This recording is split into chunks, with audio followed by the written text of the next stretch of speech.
Come back! Come back!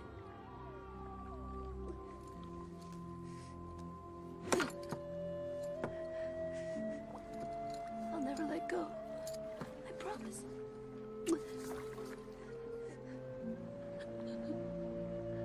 In this experiment, we sought to figure out whether Jack and Rose could have both survived in the end scene of the Titanic. Our hypothesis is if the combined weights of Jack and Rose is smaller than the buoyancy force, then they both could have survived and made it to the safety at the end of the movie. In order to figure out what the scaling factor was going to be for the weights of Jack and Rose, we first need to figure out what the model dimensions of the door was going to be. There was a couple restrictions we had to work with when figuring out the model dimensions. The first one being that the width couldn't be any smaller than an inch, since that's the smallest unit that plywood comes in.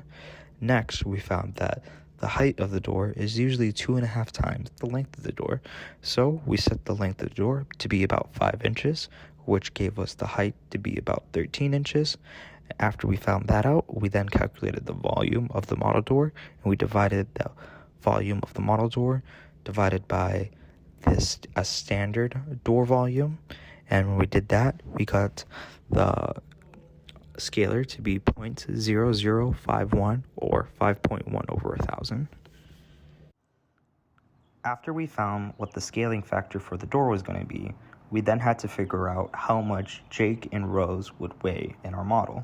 We first found that Jake weighed about 70 kilograms before they started filming the movie, and Rose weighed about 84 kilograms before weighing the movie.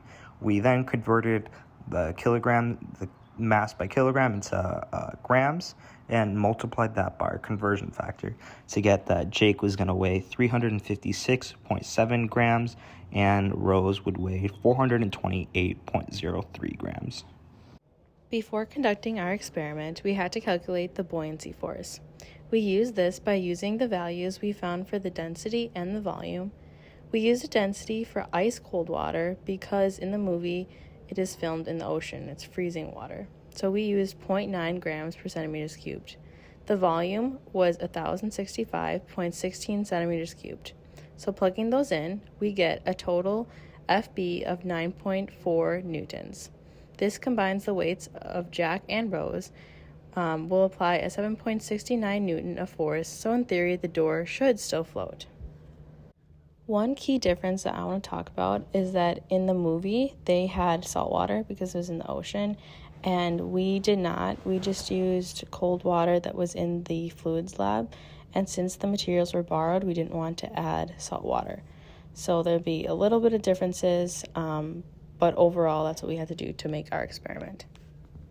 All right, and now for our experiment. We placed the model door in the tank of water and added 50-gram weights to see how much we could add until the board sank.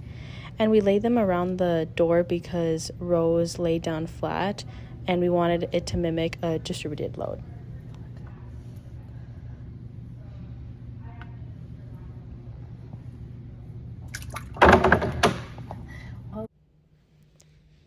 In doing our experiment, we saw that the door started sinking after applying 350 grams, but was still floating.